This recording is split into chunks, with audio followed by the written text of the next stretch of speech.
На комерцијалното оделение на Форд ќе му требаат поголеми витрини за да ги нареди признанијата што ги освојува.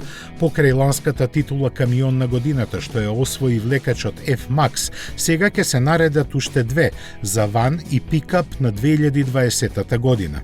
Нив ги доделуваат две меѓусоебно поврзани меѓународни жирија кои се независни во изборот. За титулата ван на годината одлучуваат 25 новинари специјализирани за оваа област. Тие годинава беа импресионирани од двете нови хибридни изведби на Transit Custom, на кои без многу размислување му доделија 97 бода. Колку беше доминантен Форд на ова поле сведочи и второто место кое со 54 бода го освои поголемиот Transit Eco Blue.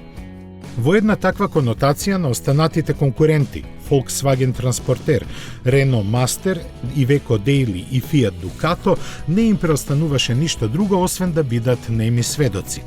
Пикапот на годината се прогласува секоја втора година, за што одлучува 18 члено жири.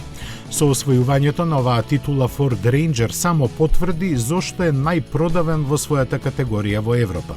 Честитајки му на Ford за двојната победа, председателот на двете жирија, Јарлат Свини, го потенцираше фактот дека тоа на оваа марка досега и има појдено од рака два пати, сега и во 2013-та исто така со Transit Custom и со Ranger.